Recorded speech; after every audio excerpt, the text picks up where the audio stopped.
అందరికీ నా హృదయపూర్వక నమస్కారాలు.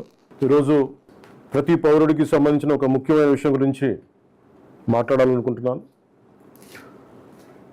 Freedom of speech and expression అనేది మనకి రాజ్యాంగం కల్పించిన ప్రాథమిక హక్కు. ఆ హక్కుని నేను గౌరవిస్తాను. ఎన్డీఏ ప్రభుత్వం కూడా గౌరవిస్తుంది.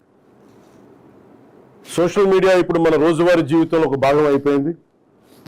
మన అభిప్రాయాలను చెప్పడానికి, ప్రజా సమస్యల్ని ప్రభుత్వ దృష్టికి తీసుకురావడానికి, ఒకరితో ఒకరు అనుసంధానం అవడానికి, ప్రభుత్వాన్ని ప్రశ్నించడానికి ఇది ఒక శక్తివంతమైన వేదిక.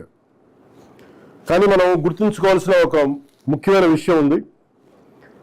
ఫ్రీడమ్ ఆఫ్ స్పీచ్ అనేది పూర్తిగా అపరిమితమైన హక్కు కాదు. దానికి కొన్ని పరిమితులు ఉన్నాయి. ఒకరి హక్కులను మరొకరు ఉల్లంఘించే స్థాయికి వెళ్ళినప్పుడు, రిపీట్, ఒకరి హక్కులను మరొకరు ఉల్లంఘించే స్థాయికి వెళ్ళినప్పుడు చట్టపరమైన పరిణామాలు తప్పవు. భారత రాజ్యాంగంలోని ఆర్టికల్ 19 క్లాస్ 2 ప్రకారం దేశ సమగ్రత, జాతీయ భద్రత, ప్రజాశాంతి, మర్యాద, నైతిక విలువలు, పరువు నష్టం, నేరాలకు ప్రేరేపించడం వంటి అంశాల్లో రీజనబుల్ రిస్ట్రిక్షన్స్ ఉన్నాయి. సింపుల్గా చెప్పాలి అంటే ఫ్రీడమ్ ఆఫ్ స్పీచ్ అంటే ఫ్రీడమ్ టు అబ్యూస్ కాదు. Again I repeat, freedom of speech does not mean freedom to abuse. ప్రభుత్వాన్ని విమర్శించే హక్కు మీకుంది. మమ్మల్ని ప్రశ్నించే హక్కు మీకుంది. మా నిర్ణయాలతో విభేదించే హక్కు మీకుంది. అదే ప్రజాస్వామ్యం. దాన్ని మేము స్వాగతిస్తాం. కానీ ఒకరిని తిట్టడం, డెత్ థ్రెట్స్ ఇవ్వడం, ఆధారాలు లేకుండా ఆరోపణలు చేయడం, మహిళలను టార్గెట్ చేయడం, మత విశ్వాసాలను అవమానించడం, ఒక వ్యక్తి గౌరవాన్ని దెబ్బతీయడం, హింసకు ప్రేరేపించడం, ఇవన్నీ రాజ్యాంగం కల్పించిన స్వేచ్ఛలోకి రావు. ఇవి చట్టపరంగా నేరాలు. గత కొన్నేళ్లుగా సోషల్ మీడియా దుర్వినియోగం ఆందోళన కలిగించే స్థాయికి చేరుకుంది. చాలామంది ఫేక్ అకౌంట్స్ వెనక దాక్కొని అసభ్య పదజాలం ఉపయోగించడం, వ్యక్తిగత దూషణలు చేయడం, పరువు తీసే ప్రయత్నాలు చేయడం, ఆధారాలు లేని ఆరోపణలు చేయడం, fake propaganda, mark photos, death threats, organised harassment వంటి చర్యలకి పాల్పడుతూ ఉన్నారు. మహిళల్ని ముఖ్యంగా అత్యంత అసభ్యంగా టార్గెట్ చేస్తూ ఉన్నారు. చివరికి దేవుళ్ళని, దేవతల్ని కూడా వదలట్లేదు.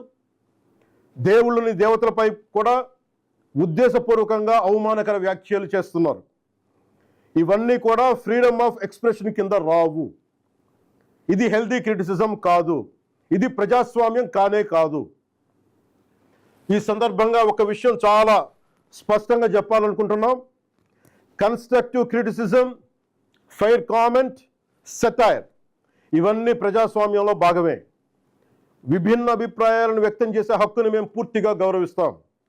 కానీ malicious fake campaigns, hate speech, criminal intimidation, cyber harassment, organised abuse, ఒకరి పరువును ఉద్దేశపూర్వకంగా దెబ్బతీయాలనే ప్రయత్నాలు, ఇవన్నీ ఫ్రీడమ్ ఆఫ్ స్పీచ్ పేరుతో సమర్థింపబడవు. ఇంకో విషయం చాలా స్పష్టంగా చెప్తున్నాం. నేరస్తులకి, నేరానికి కులం లేదు, మతం లేదు, రాజకీయ పార్టీ లేదు. ఐ రీఐటరేట్, నేరానికి, నేరస్తులకి కులం లేదు, మతం లేదు, రాజకీయ పార్టీలు లేవు. తప్పు చేసిన తర్వాత కులం, మతం, ప్రాంతం లేదా రాజకీయ వెనకాలు దాక్కోవాలని ఎవరు ప్రయత్నించకండి. చట్టం ముందు ప్రతి పౌరుడు సమానమే. నేరం చేసిన ప్రతి ఒక్కరిపై చట్ట ప్రకారం చర్యలు తీసుకోబడతాయి. సోషల్ మీడియా దుర్వినియోగం వల్ల ఇబ్బందులు ఎదుర్కొంటున్న ప్రతి ఒక్కరికి ఈ సందర్భంగా నేను ఒక మాట చెప్తా ఉన్నాను. మీరెవ్వరూ ఒంటరి వారు కాదు. మీకు ప్రభుత్వం అండగా ఉంటుంది. డిప్యూటీ చీఫ్ మినిస్టర్ ఆఫీస్లో సోషల్ మీడియా దుర్వినియోగానికి సంబంధించిన ఫిర్యాదులు స్వీకరించేందుకు ప్రత్యేక వ్యవస్థని ఏర్పాటు చేయబోతున్నాం. స్క్రీన్ షాట్స్, లింక్స్, వీడియోస్ లేదా ఇతర డిజిటల్ ఎవిడెన్స్తో ఫిర్యాదు చేయవచ్చు. ప్రతి జెన్యూన్ కంప్లైంట్ను పరిశీలించి సంబంధిత అధికారులకు పంపించి చట్టపరమైన చర్యలు తీసుకునేలా చేస్తాం. అలాగే పదే పదే ఫేక్ అకౌంట్స్ ద్వారా దుర్వినియోగానికి పాల్పడుతున్న వారిని గుర్తించి వారి వివరాలని ప్రభుత్వానికి అందించాలని బాధ్యత గల పౌరులుగా కోరుకుంటున్నాను. ఇది కేవలం ప్రభుత్వ బాధ్యత మాత్రమే కాదు, మీ అందరి బాధ్యత, మనందరి బాధ్యత. ఇలాంటి నేరాలకి పాల్పడిన వారిపై భారతీయ న్యాయ సంహిత BNS, భారతీయ నాగరిక్ సురక్షా సంహిత BNSS, ఇన్ఫర్మేషన్ టెక్నాలజీ యాక్ట్ 2000 మరియు ఇతర సంబంధిత చట్టాల ప్రకారం కఠినమైన చర్యలు తీసుకుంటాం. కేసు స్వభావాన్ని బట్టి BNS section 351 death threats, criminal intimidation, anonymous threats. BNS section 352 ఉద్దేశపూర్వక అవమానాలు, గొడవలకు ప్రేరేపించే వ్యాఖ్యలు. BNS సెక్షన్ 353 తప్పుడు సమాచారం, రూమర్స్, పబ్లిక్ మిస్చీఫ్కి దారితీసే పోస్టులు. BNS సెక్షన్ 356 డిఫమేషన్, వ్యక్తి పరువుకు భంగం కలిగించడం. BNS సెక్షన్ 79 మహిళల గౌరవాన్ని దెబ్బతీసే వ్యాఖ్యలు లేదా చర్యలు. BNS సెక్షన్ 299 మత విశ్వాసాలను, ఏ మతమైనా కానీ, BNS సెక్షన్ 299 మత విశ్వాసాలను ఉద్దేశపూర్వకంగా అవమానించడం. BNS సెక్షన్ 196 వర్గాల మధ్య విద్వేషాన్ని రెచ్చగొట్టే చర్యలు. Information technology act sections 66C and 66D fake accounts, identity theft, online impersonation. Information technology act section 67 obscene లేదా అసభ్యకరమైన ఎలక్ట్రానిక్ కంటెంట్. అవసరమైతే information technology act section 69A ప్రకారం చట్టవిరుద్ధమైన ఆన్లైన్ కంటెంట్ పై కూడా చర్యలు తీసుకునే అవకాశం ఉంది. ఈ వ్యవస్థని మరింత బలోపేతం చేయడానికి ప్రత్యేక టాస్క్ ఫోర్స్ని ఏర్పాటు చేస్తున్నాం.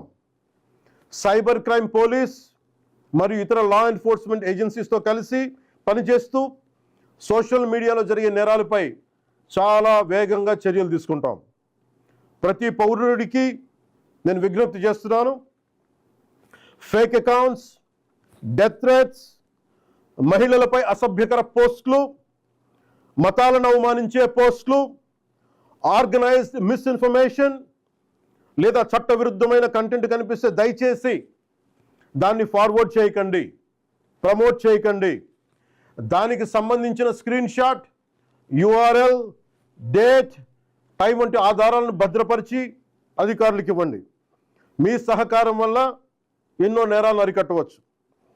అవసరమైతే సోషల్ మీడియా దుర్వినియోగాన్ని అరికట్టేందుకు కొత్త లెజిస్లేషన్ తీసుకురావడానికి ఈ ప్రభుత్వం సిద్ధంగా ఉంది. అదే సమయంలో రాజ్యాంగం కల్పించిన ఫ్రీడమ్ ఆఫ్ స్పీచ్ని పూర్తిగా పరిరక్షిస్తాం. చివరిగా ఒకటే చెప్తున్నాం, మన మాటల్లో బాధ్యత ఉండాలి, మాట్లాడే భాషలో గౌరవంగా ఉండాలి, స్వేచ్ఛకు జవాబుదారీతనం ఉండాలి. సోషల్ మీడియా మనుషుల్ని కలిపే వేదిక అవ్వాలి, విడదీసే వేదిక కాకూడదు. మమ్మల్ని ప్రశ్నించండి, విమర్శించండి, మీ అభిప్రాయాన్ని చెప్పండి, కానీ గౌరవంతో చెప్పండి, బాధ్యతతో చెప్పండి, చట్టాన్ని గౌరవిస్తూ చెప్పండి. అప్పుడే మన ప్రజాస్వామ్యం మరింత బలపడుతుంది. అలా కాకుండా మా ఇష్టానికి మాట్లాడతాం, మా ఇష్టానికి ఏదైనా అంటామంటే I promise you will face the legal consequences. Thank you. జై హింద్.